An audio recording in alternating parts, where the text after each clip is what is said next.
I was able to help someone the other day by using a few of your analysis principles in order to understand what a woman meant, instead of only hearing what she was saying, a practical, real-life application to what you so entertainingly teach. I'm not sharing that to go, hey, get me. I'm sharing that to go, that is where we could get to. Not everyone will get there. Not everyone will be interested. Not everyone believes in it.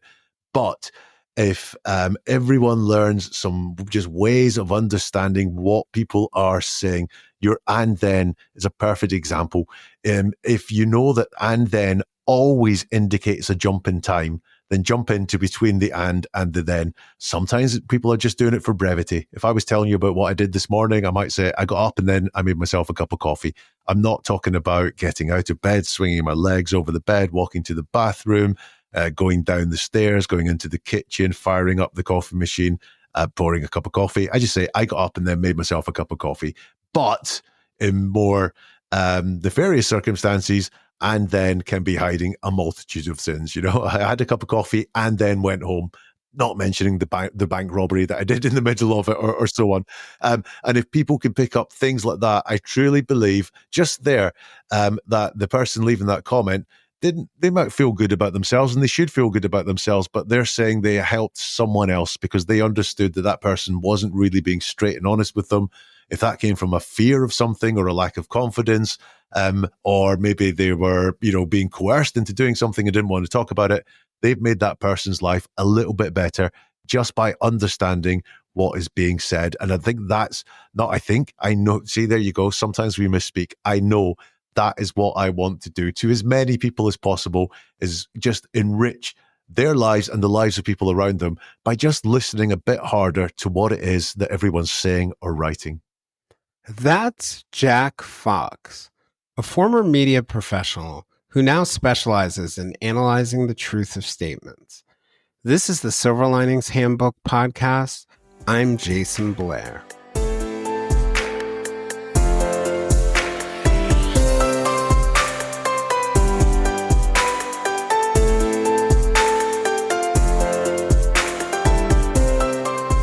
In December 2023, our former guest and my friend Julia Cowley, a retired FBI profiler and the host of The Consult, and I were discussing statement analysis, particularly as it related to the case of JonBenet Ramsey. JonBenet Ramsey was a 6-year-old Boulder, Colorado girl who was found dead in her family's basement in December 1996. Julia and her team had just completed an analysis of the ransom note that was found in the house, and they had concluded that the ransom note was not only not genuine, but also provided significant clues about how the killer's true focus was on JonBenet's father, John. They also ruled out JonBenet's mother as the likely author of the note because of certain phrases and references. Julie and I discuss our strong interest in statement analysis, and she recommended I follow a Twitter account called Never a Truer Word. The owner of that account, who goes by Jack Fox, which is a pen name because of the work he does during the day, and I have traded many statements we found interesting over the ensuing year, and I thought it would be neat to let you all into that conversation. Jack is a former media professional. He's worked in many roles related to public relations and other media work, but he's shifted his focus from influencing audiences with words, as we all do in the media, to uncovering how others use language to deceive. After years of analyzing statements from serial killers lying about their crimes to public apologies from celebrities, Jack has developed his own system with more than 50 indicators that he uses to assess the truthfulness of statements. Using words to deceive is as old as language has existed, and sometimes it involves deceiving ourselves as well as others. Jack hosts a Never the Truer Word YouTube channel where he analyzes the language of people in the news, helping his audience gain insight by going beyond the surface of what's said. In addition to that work, Jack also consults with clients, including those in law enforcement, private investigators, human resources professionals, journalists, and individual private clients. Today, we're going to discuss Jack's path, some of the indicators that tip him off to deception, the nature of deception itself, and what we can learn about the way people use words to persuade. But more importantly, this conversation is less really about deception, and it's more about truth and the empowerment that can come when we really understand what truth sounds like and we worry a little bit less about whether people are lying to us or lying to themselves.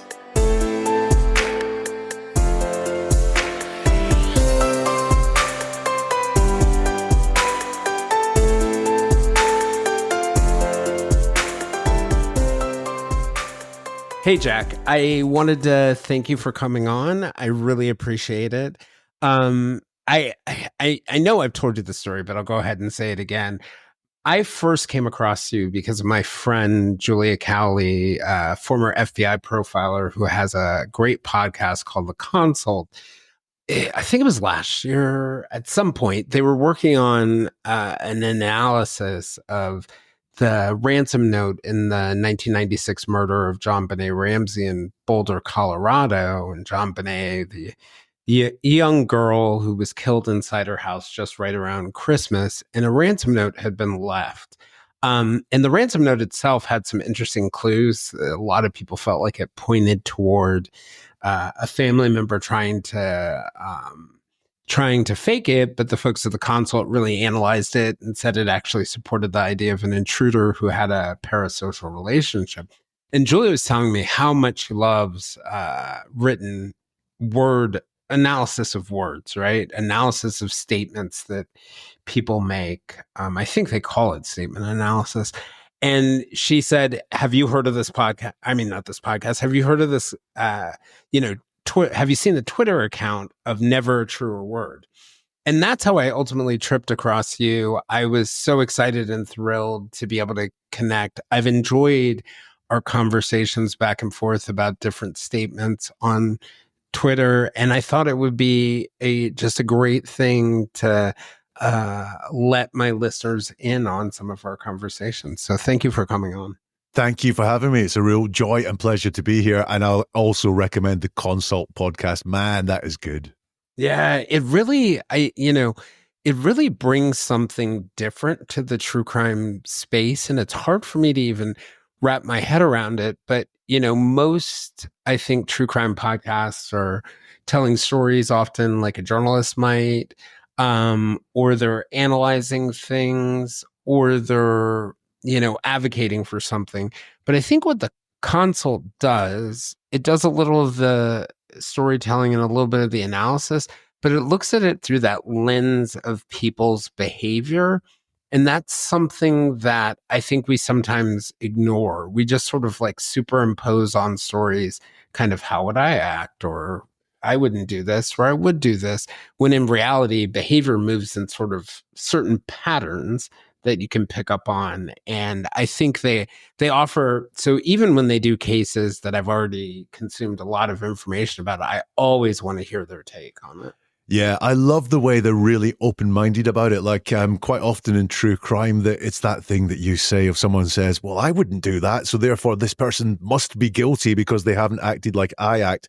And yet they manage to come at it from all kind of angles and look at just what could have happened, thinking about all sorts of different behaviors and drivers for behavior. I love that open-mindedness of listening to it. Yeah, and I think in mysteries in general, like part of what we're trying to do there when we're reading them, when we're viewing them, when we're trying to solve them, is we're trying to make things make sense. And in a world where, the things that we find out about, whether it's in true crime or other mysteries, it's usually, man bites dog, not dog bites man. So it's unusual situations. And sometimes logic doesn't play as big a role. I was recently having a conversation with somebody about the Delphi murders, where a 13-year-old named Abby Williams and a 14-year-old named Libby Germain were killed. It's kind of an amazing story because Libby did something I can't imagine most people would do, period. She had the instinct and the courage to pull out her phone and record a menacing man coming toward her. But I was talking to somebody about the man who's been arrested and who's on trial. as we're recording for their murders, and they were saying to me, it doesn't make sense that he would do X. And I said, what part of kidnapping two girls to sexually assault them on a bridge makes sense to you? And why would you think anything else would make sense? You almost have to put yourselves in the shoes of the person who did it, as opposed to your own logical shoes.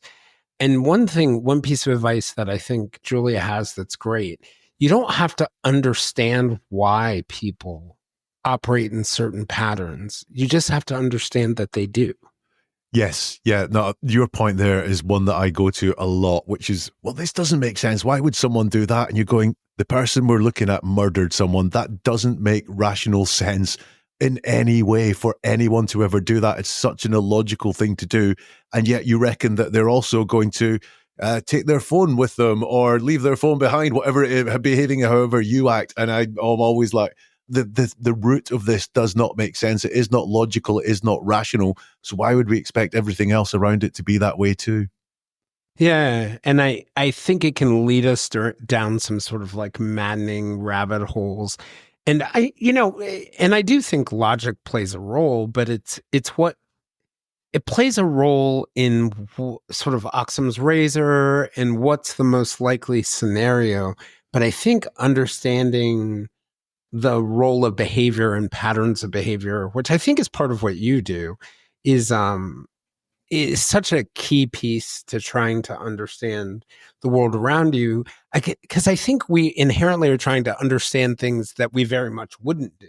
Because if we would do them, we'd be like, yeah, mystery solved.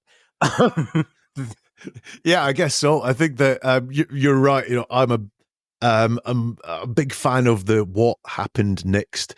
Any sort of entertainment I really enjoy is what happened next. So whether that is watching a movie and you try and guess where the way the plot is going to go, you see that shot of someone and go, that person's going to be really important towards the end of this film. Or I love playing that game too. Yeah.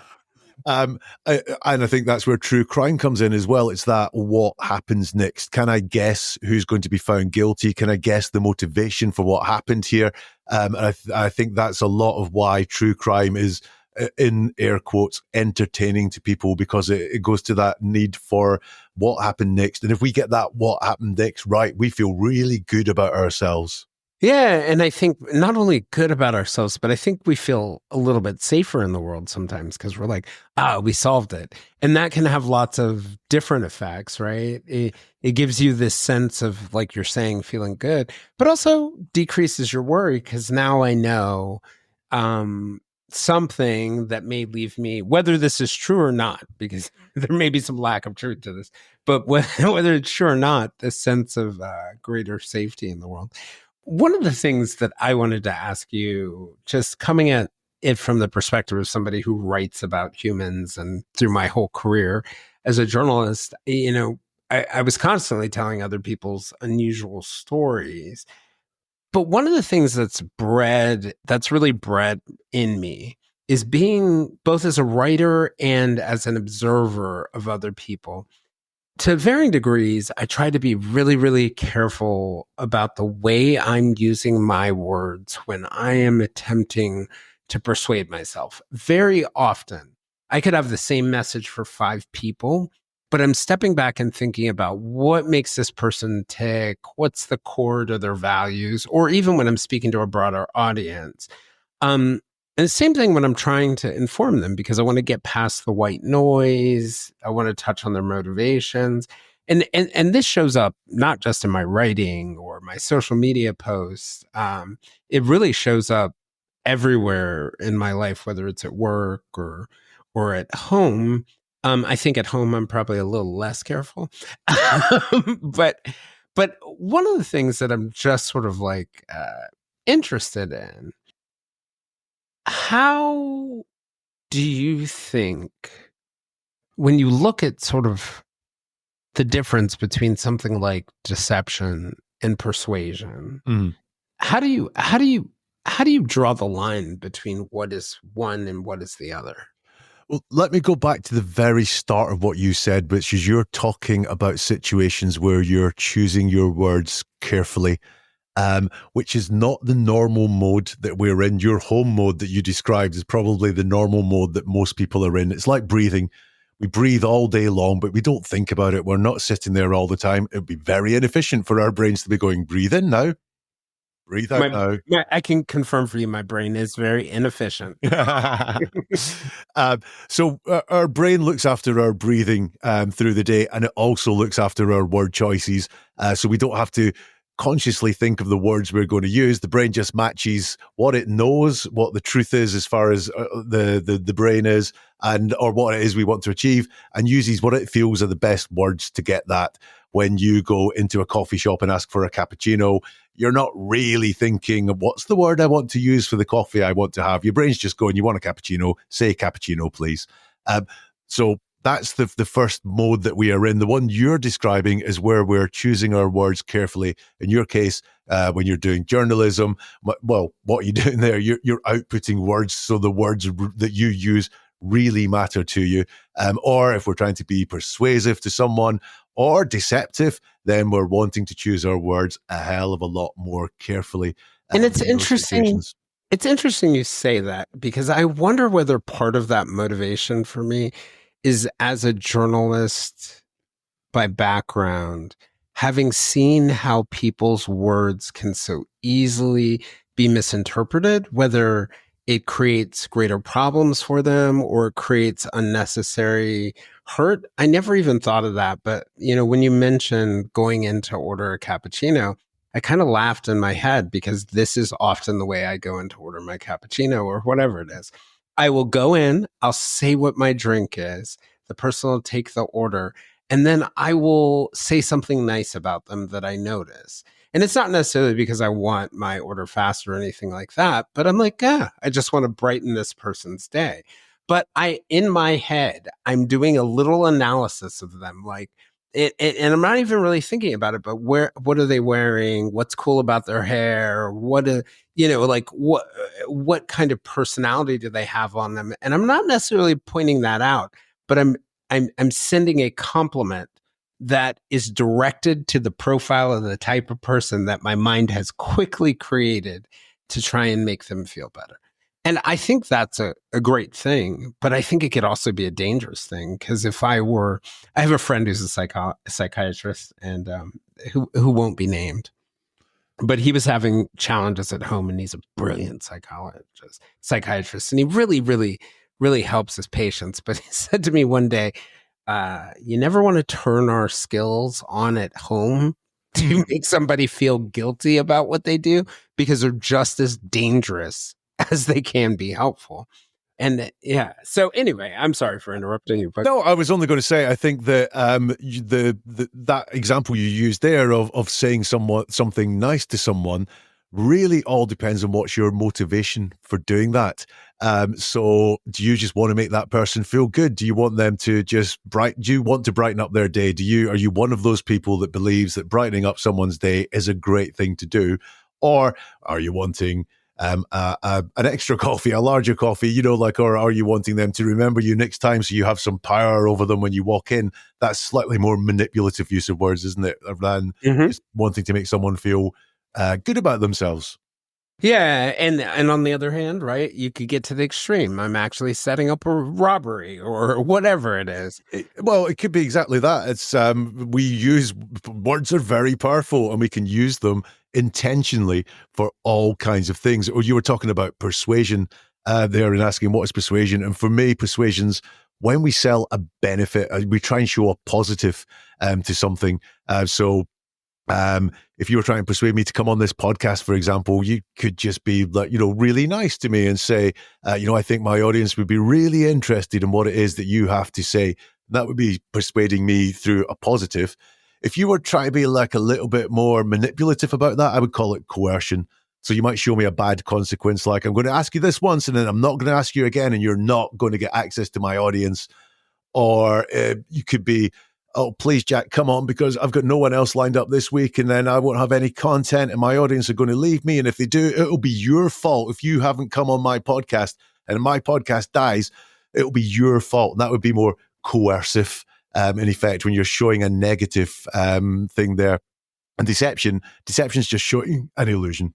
If you told me, come on my podcast, you will make £1 million in the next month because my audience is very generous and will buy everything that it is you have to sell. Yes, that would be absolute deception. Yeah, I was actually having a conversation with somebody across the pond over on your side of the pond today, and she was trying to advocate in a situation where a family member needed extra support. And she had written a sort of persuasive letter that I thought was very persuasive, making the case for this family member to get support after an agency had denied the support.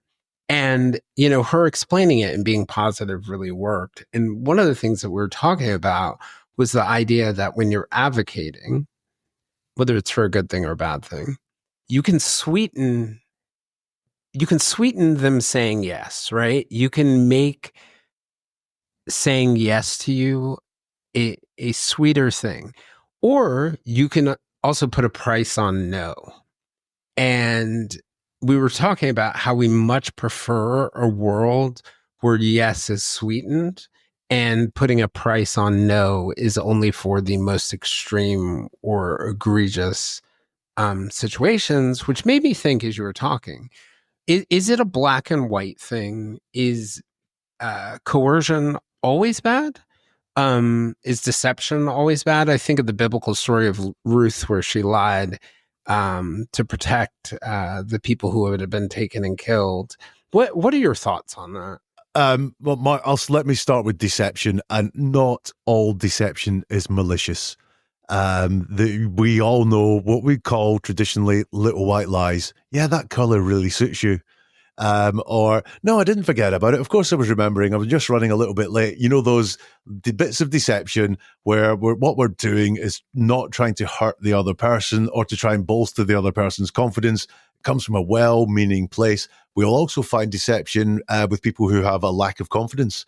Do you have something to say on the matter? And that person with lack of confidence or fear of speaking up will go, no, nothing from me. When they have lots and lots and lots to say. Now, that's not malicious deception, but it is deception. They're not being honest. They're not being straightforward. So I don't think that all deception is evil or wrong.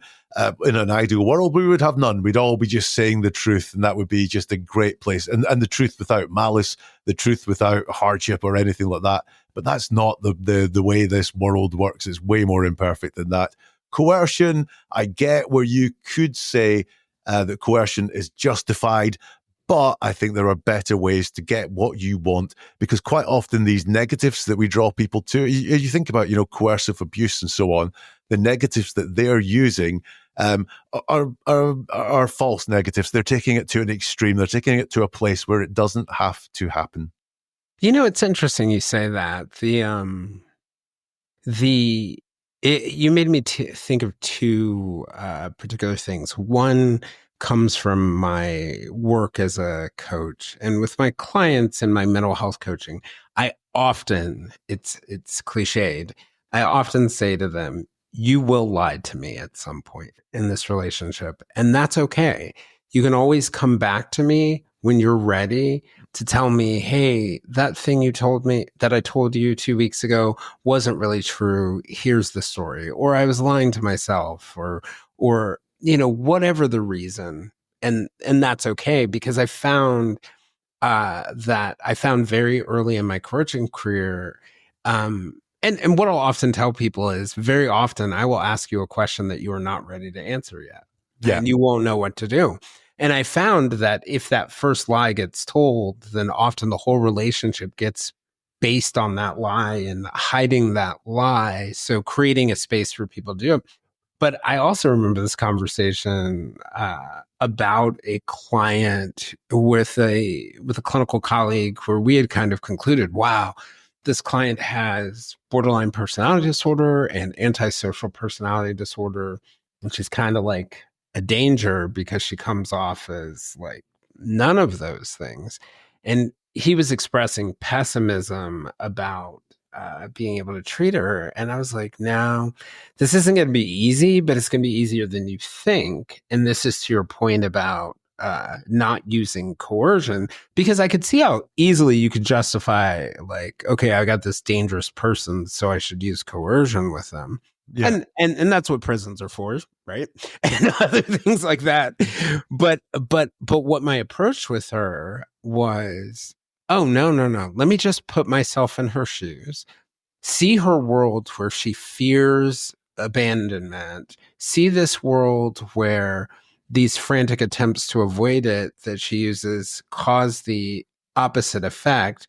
See this world where she doesn't have the empathy you or I would want, and see what motivates her, and show her how exactly what she is trying to get in life is not happening because of these more antisocial behaviors, and that these more socially adaptive behaviors will actually lead her or show her a path how she can get what she wants that way.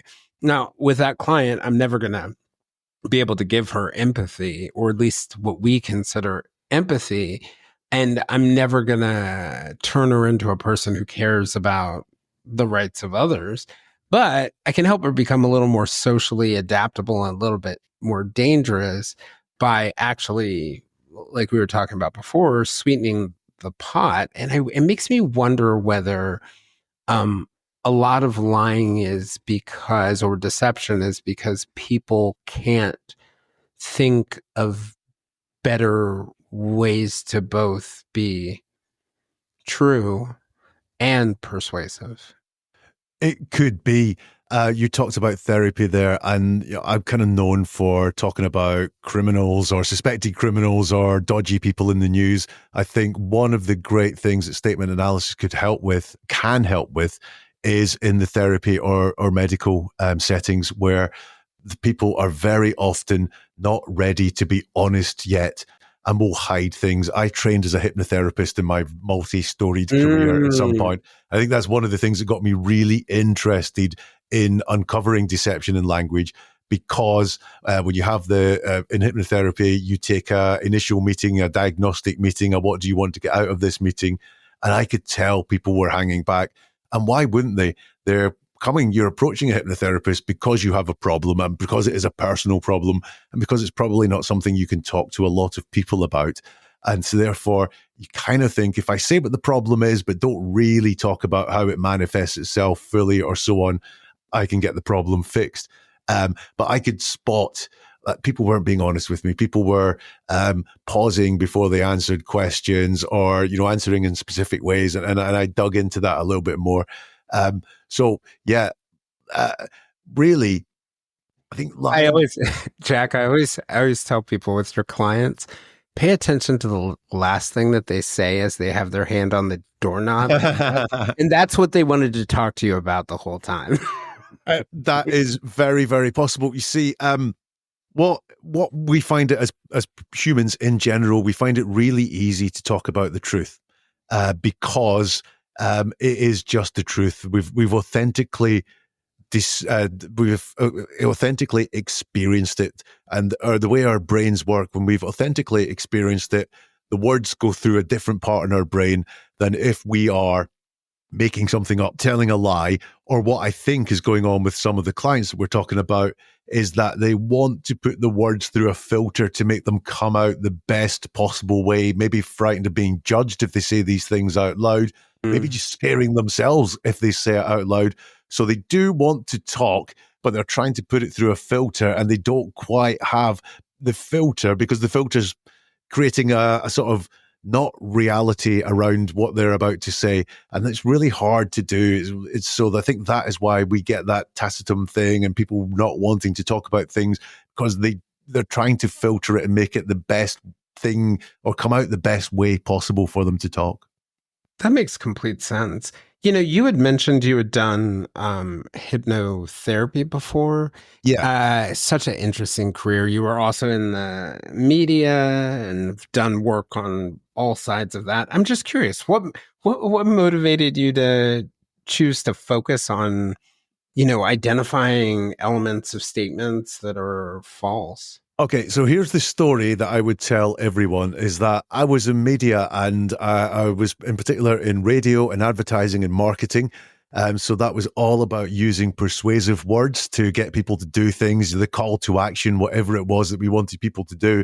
We couldn't just say, call this number now. We had to do, if you call this number now, then you will get through and you may have the chance of winning £1 million and that sort of thing. And I always said I just realized how people were when they were being persuasive and wanted to flip it round. But in really thinking about it, I think I've always been fascinated by creating deception, smoke and mirrors.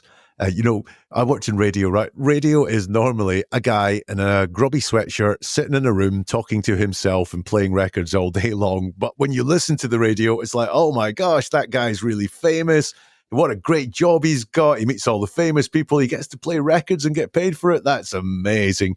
And I think I've always liked that creation. How do people create that smoke and mirrors? Another fascination of mine is magic and mentalism acts, which are, frankly, deception, con games, fooling people. And so I think I've always been interested in how those things work. Not because I want to con people, not because I want to deceive people, not because I want to misdirect people. I was just really interested in creating illusions, if you like. And therefore, when someone's trying to create an illusion to me or to the public using words, I think I'm very good at spotting it because I've created those illusions myself. That's a good point. That's a really good point, because I would imagine, the spaces where you're going to find people who are the best at deception may not be exactly, it might not be what people think. It's going to be people in marketing. It's going to be people in advertising, probably some business people who are really good at it, as well as your con men and your criminals and your other folks along those lines. I'm curious about what your process is like. What is your process of analyzing a statement like, and what kind of signs do you look for when you're determining whether something's truthful or deceptive? I have 50, I think it's up to 54 at the moment, things I would look for in a statement that would show possible deception. Nothing I do proves that someone is lying unless I find them contradicting themselves. If they've said that the door was white and the door was black, then I know there's a lie somewhere. Still can't tell which one's the lie. But the more of those 50 I spot in a statement, or the more I see one or two of those things repeated and repeated, I'm going, I've got some data here to say that something funky is going on. It's as a process, I will sit and I will read the words. So number one thing for me is go to the source if I possibly can. You talked about the Delphi trial at the moment. And because there's no cameras or microphones in that court, that's really infuriating to me, because I don't know if a journalist has mistranscribed something or is just using the words they think best fit what they've heard.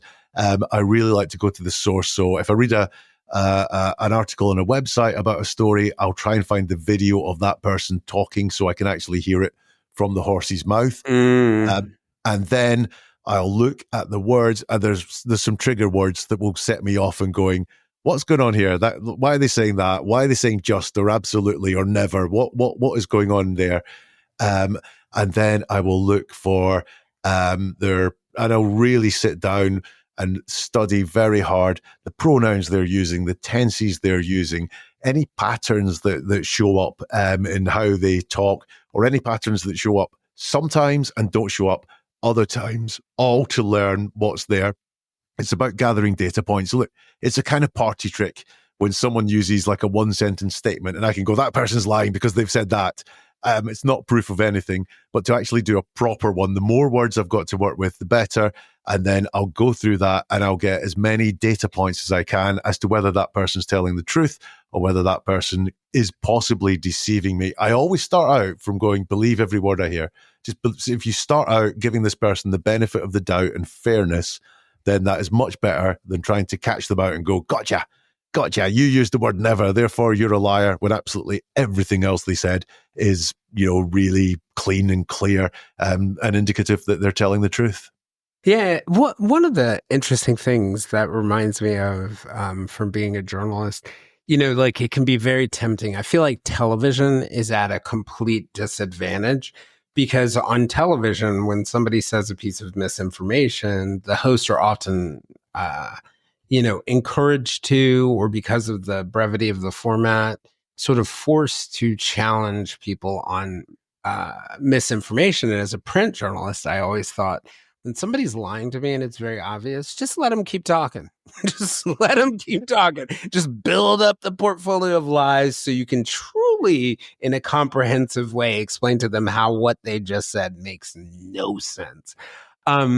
But one of the things I was going to ask, just based on that, am I right, based on what you're saying, that the more words you have from somebody explaining something, or the more iterations of it, the more you have to go on? So something like maybe an interrogation tape would be an ideal thing to look at, or trial testimony where people are asked multiple times by both sides. Or is that fair? Yeah, that's fair. Look, if you ask me about a murder, I might say, I didn't do it. And you know what? If you ask the person who did do it, did you do the murder? They might also say, I didn't do it. We'd use the exact same words. Now, how do you tell from that who did it and who didn't do it? The only way, if you're just looking at the words and not evidence, is to just look at more and more and more words. So yeah, an interrogation, a testimony, because if you ask me if I did a lawyer, I mean, excuse me, if you ask, I just gave myself up there. If you ask me whether I did a murder, the only thing I would say is lawyer. Good advice.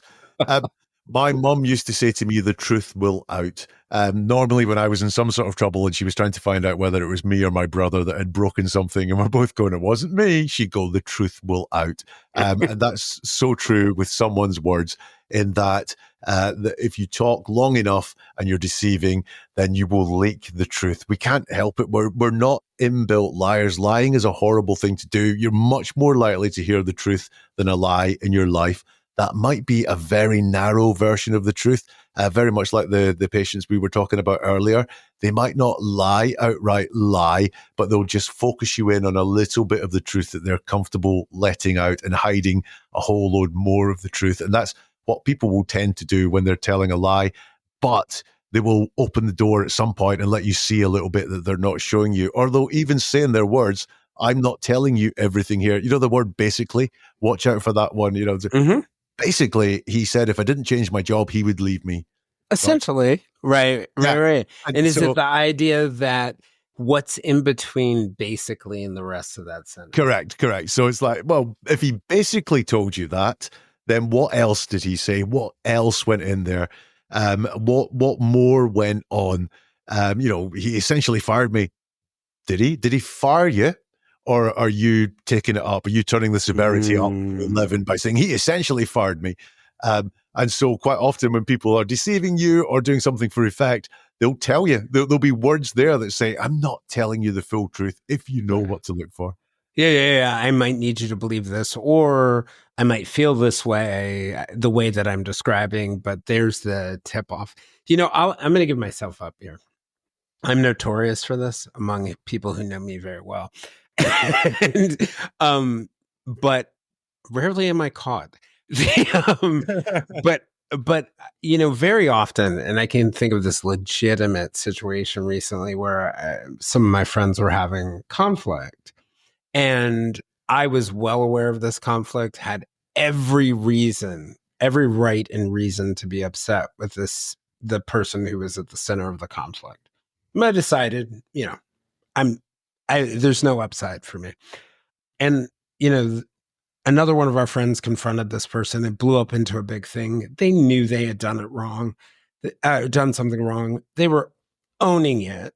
But they knew in the back of their head they had also done something to me, but I hadn't said anything.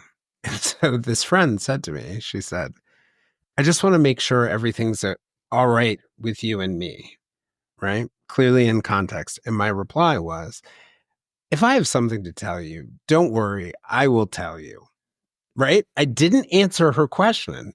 I didn't actually answer her question. I gave an answer to a different question.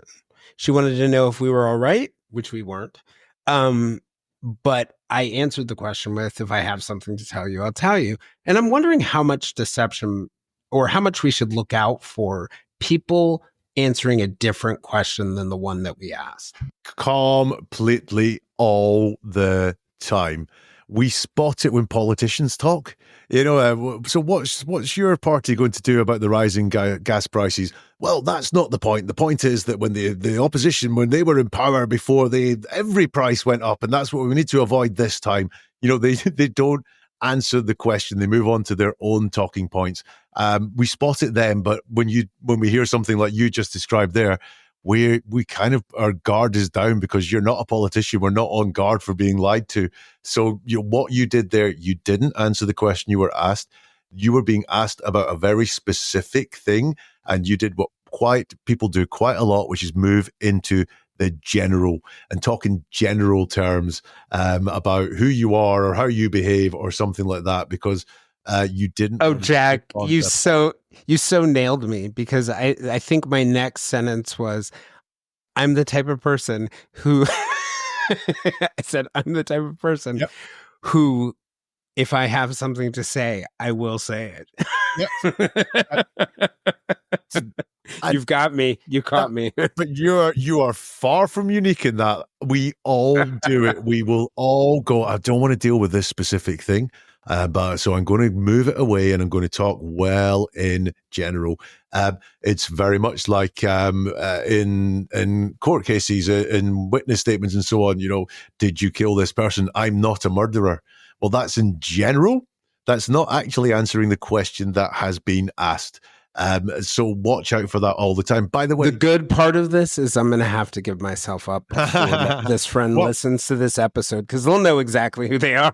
Let me check in, because I could give you some ammo, because you said, I think they said to you, I just want to check everything is okay. Yeah. Okay. Just is a deceptive word.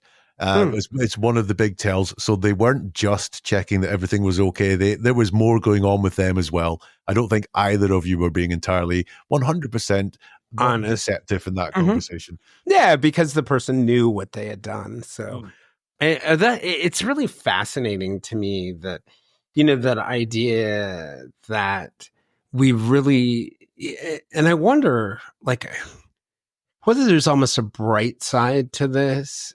That lying is so hard that it's not our default. It's not our natural human tendency. And it makes me think, because I think a lot of us can be very skeptical, right? Whether your personality, your perception, what your parents were like, pick whatever thing might make you skeptical. I wonder whether sometimes we are looking and seeing lies in places that they aren't, because people's natural intentions are much better than we suspect sometimes. Ooh, now I don't have any data to back that up. I do have, I've read a lot of books recently about how we overestimate our own abilities at just about everything. So if we're asked to predict how much money we'll make next year, or how well our next relationship will go, we will overestimate compared to the reality of how it turns out. So I think I see that with people going, I can spot a liar a mile off. I do. One of my most common bits of feedback is when I put out an episode analyzing someone, people will go, oh, I had such a gut feeling about this person, and you've just managed to put into words why I had that gut feeling. I didn't notice the way they used words or the way they didn't answer the question. I just felt this person wasn't being honest. So I think we do have an inbuilt intuition as to when someone is trying to deceive us, whether we're picking up on the words or the body language. I don't really know. But I do think we're intuitively good at spotting when we're being lied. I think we're really bad then. We kind of rationalize ourselves out of it and go, oh, do you know what? I need to give this person the benefit of the doubt, or they haven't really said that, so why am I thinking that? And we give ourselves good reasons to actually believe that person. Maybe we want to believe the good in the world with the person. But I think that the reason that lying is really hard, it actually, as well as I could sit here and describe why lying is hard to someone, but just know that lying takes more power out your brain. It uses up more energy inside your body to tell a lie. It's hard work. Lots of us avoid hard work. That doesn't mean that we won't just narrow that truth down. So when you didn't answer your friend's question, you weren't actually lying. You were telling a truth, it's just not the truth they were looking for at that time, if you know what I mean. And that's the thing. We will hear the truth way more than we will hear lies. We've just got to check in and go, which part of the truth is the that? truth I was looking for? Yes. Yeah, no, that makes complete sense. And I think like my motive in that situation wasn't entirely altruistic. Part of it me was saying this person doesn't need to feel as if another person is mad at them. Another part of me was like, what's the point in me spending the time and energy going back and forth when I already have the proof and I know the answer? And this could set the person up to lie to me again and create an even deeper fissure between us. So, it's interesting. And it's interesting that thing you said about the feeling. One of the recent cases that you've done some analysis on is the killing of 13-year-old Madeline Sotos in Florida, Kissimmee, Florida. Yeah. She was killed, and her mother's boyfriend has been accused of the murder and sexually abusing her for it sounds like years before that point. And a lot of people have raised questions about the mother and whether she was aware of either the sexual abuse or the killing. They had gone on TV together, and I know people have analyzed his statements, and you did some analysis of her interrogation. And one of the things for me, I remember when this initially happened, I heard a lot of people say exactly what we were talking about before. They think she's lying and she knows about it because I wouldn't act like that. And I thought to myself, like, really? Have you been in a situation like this where your daughter may have been murdered by someone close to you? And I felt like it was a knee-jerk reaction to the situation. But they may have been right in their knee-jerk reaction. And I just encourage people, let's wait till we find out more, because these things are complicated. So it was really interesting to listen to your analysis about it. Could you tell me a little bit about that analysis and about the process? Yeah. So Jen Soto has spoken a lot, and around about the time just after Maddie was murdered, I looked at some of the appeals and interviews that she did on TV. And I picked up a lot of deception in those, and pure deception, because she contradicted herself. So in one television interview, she said, "We dropped Maddie off at school." And then later on, she just said, "He dropped Maddie off at school." So I'm like, what story are you telling here? It's quite, especially from the point of view of a mother and her child, it's quite strange to have such a discrepancy in the words there. We all misspeak from time to time and say the wrong thing. That's a huge, big misspeak to say we dropped her off at school when you didn't. So I had some suspicions about her, learned a bit more about Stephen Stearns, her boyfriend. He's not a nice person. And I wondered, therefore, was Jen potentially a victim as well, as Maddie was a victim, of this coercive, controlling person? I'm kind of a little bit undecided on that. That might just be my flaw of being too giving someone the benefit of the doubt, because I analysed her interview with the police. I think it was the first recorded interview she did with the police after Stefan had been arrested, and they confronted her with a lot of evidence against Stefan. And I still found her... Stefan's the boyfriend, Stefan's right? the boyfriend, yeah. I still found her deceptive. In that interview, she turned out to be either knew about the murder or the cover-up of the murder, or was very, very perceptive, because she got a lot of things right, including the manner of the death that she guessed at in that police interview. This was before the autopsies had been released. Where the body would be found, she managed to guess at the age kind of general area as well. And there was enough in that for me to conclude I didn't see that she was complicit in the killing of her daughter, but the cover-up, the disposal and so on, I did find evidence in her words that she was involved in that. Although one of the best spots came from someone who watched that audience, who just went, Jen is describing what Stefan would have had to do to get the body out of the house into the car to dispose of the body. And the way that Jen worded it was that Stefan would have to get this body past all her housemates. And the person with a comment on YouTube went, Jen never once mentions the thought process that Stefan would have to get the body past Jen, the mother, as well. Mm. And I was like, oh, yeah, that is really, really damning. There. I saw her use some controlling language. I'm not sure, therefore, that she was a victim either. She had a lot of disdain for Stefan. And if she was abused by him, if she was in his thrall and so on, I don't think she'd be using that sort of language. I think she'd be using more justification language of the language of a victim, of someone who had no control over what was going on. And I spotted quite a lot of control in her words. Yeah, it's very interesting. So I'll tell you what my takeaway impression, which is similar to yours, but maybe slightly differently or maybe additive to it. I walked away after watching her interrogation saying that one thing that I can say for sure is before she walked into the room, she figured the crime out. But long before she shared, because she behaved as if she was shocked about the evidence that they had against him, I could tell that she had already accumulated in her mind a lot of evidence, whether that was because she was involved or she looked the other way or she had begun to piece it together. And I think in her position or the position of a person like that, there are a million reasons why you could be deceptive. You could be deceptive because you're involved, or you could be deceptive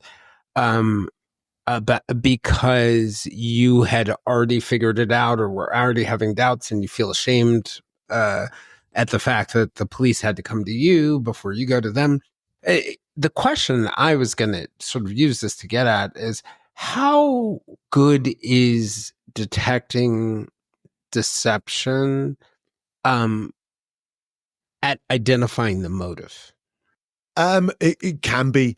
What you would want to do in that case is look for words that are repeated a lot when someone talks. This is why you need to look at quite a lot of words like a police interrogation or concepts that are repeated a lot, and you will find there that potentially the truth comes out in words that are almost unrelated to the meaning of the sentence that is being spoken at the time.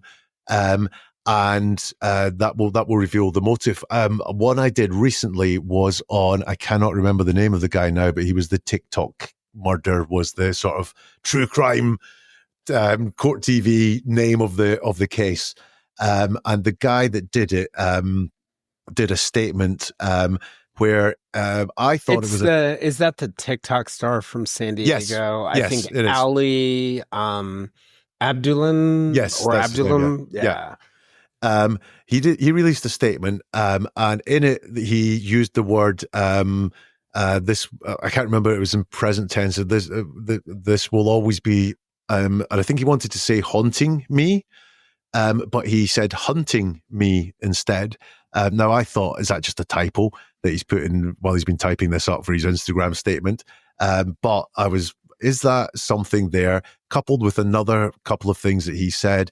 I went, is this guy a stalker? And lo and behold, he was a stalker. And that's what I mean by the way the truth will come out. Look, just because someone uses the word hunting instead of haunting does not make them a stalker. You can't go around life living like that. But if you couple that with some other data points, I knew this was his ex and he described her as the love of my life. Well, when does that happen? When someone is trying to convince you that the reason I wasn't letting this person go was I loved them. The reason I wasn't letting this person walk away was I loved them. I wasn't a controlling stalker. They were the love of my life and I was bereft. Add that to the hunting and I thought, yeah, this guy's a stalker. And that's the sort of thing you can get if you read enough words and if you notice the repetitions and the patterns and the concepts that come up frequently. But again, it doesn't prove the motive. It can only give you an idea of what the motive could be. It's very funny. It reminds me of what Phil Collins' song "In the Air Tonight," which in theory you could say is about love, but like I listened to it and I'm like, this is about stalking. I'm like, this person has crossed the Rubicon.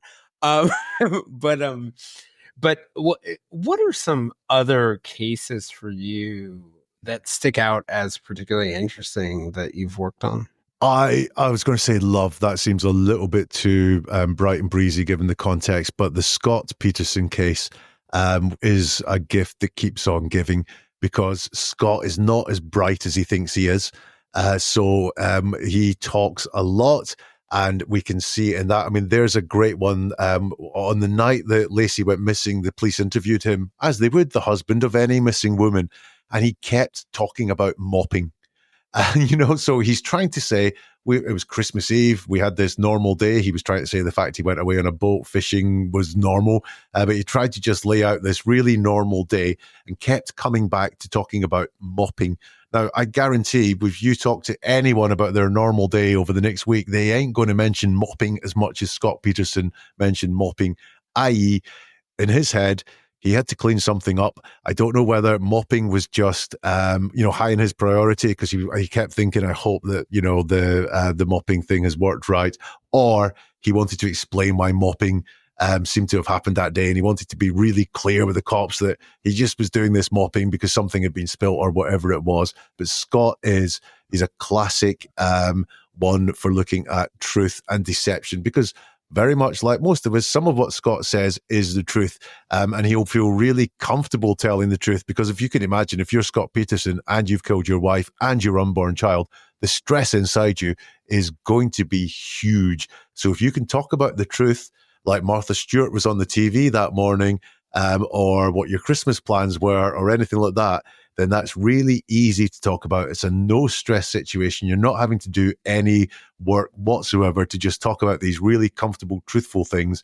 And then when he switches into something, boom, that he needs to deceive on, then all of a sudden his word patterns change, his way of talking changes, and that stress just causes the deceit to become more obvious. And Scott, when he talks about the people saw him with the fishing boat that day, he's very, very straightforward and dead direct when he talks about that because there's no hiding it.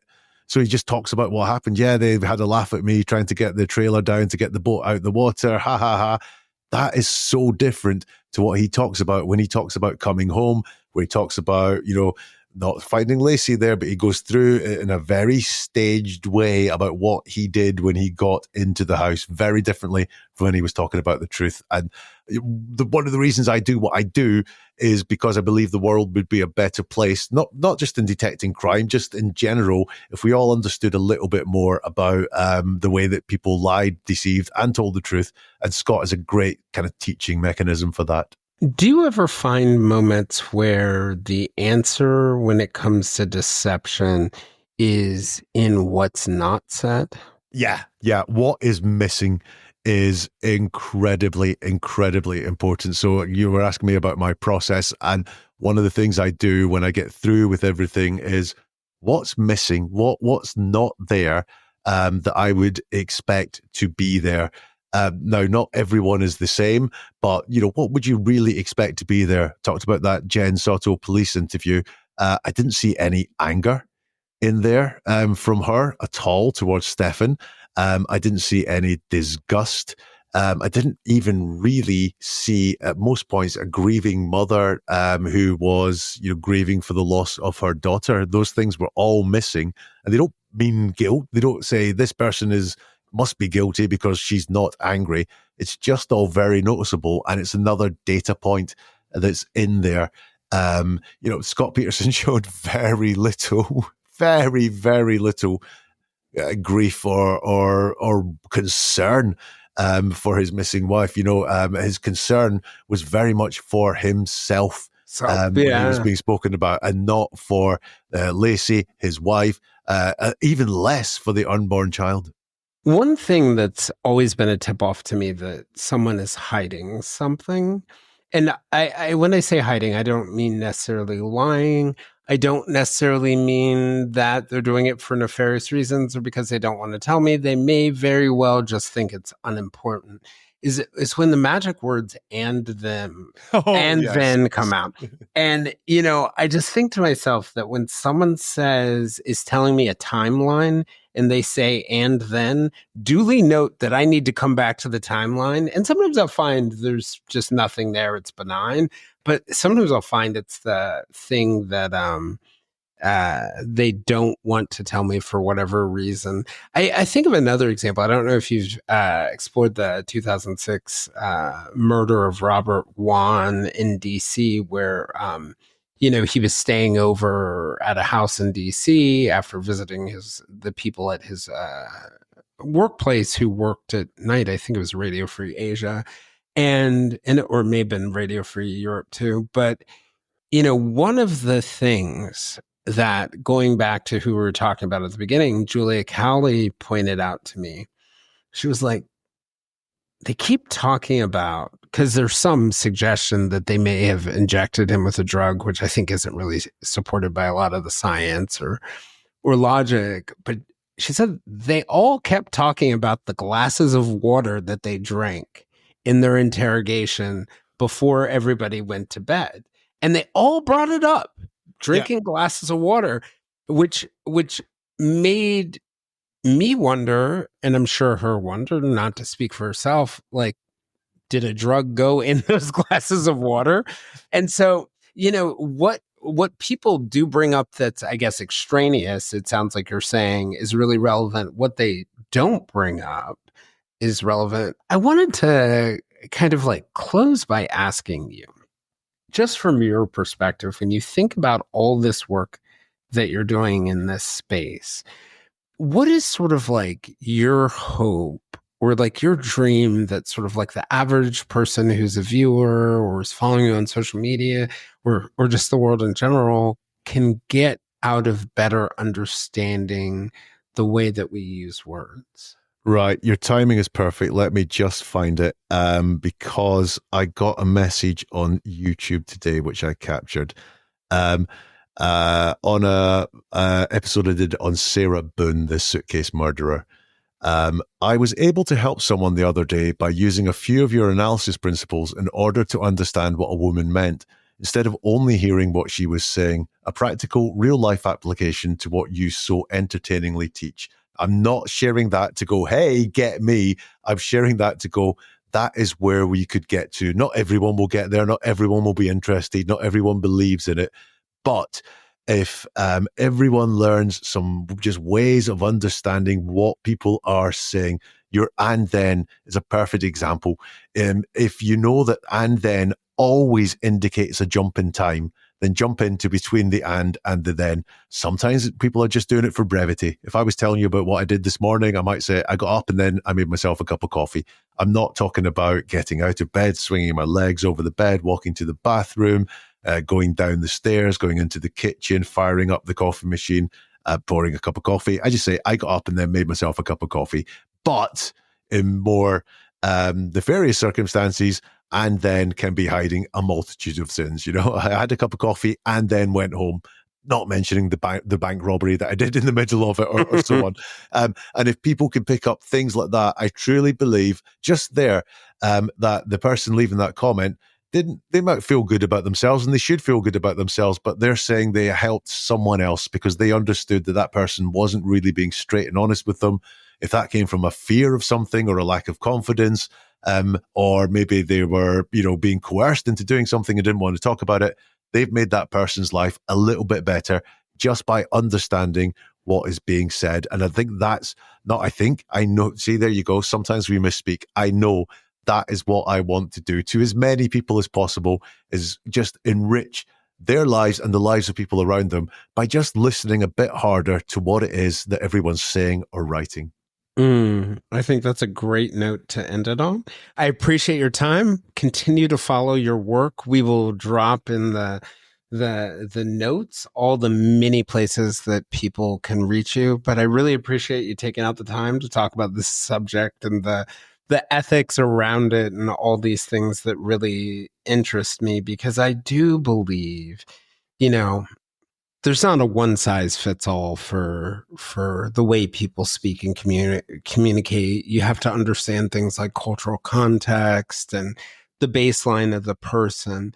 But all of this, I think, helps us all know kind of maybe when we need to ask questions, which can help us avoid deception, but it can also just enrich our lives and the lives of others. So thanks, Jack.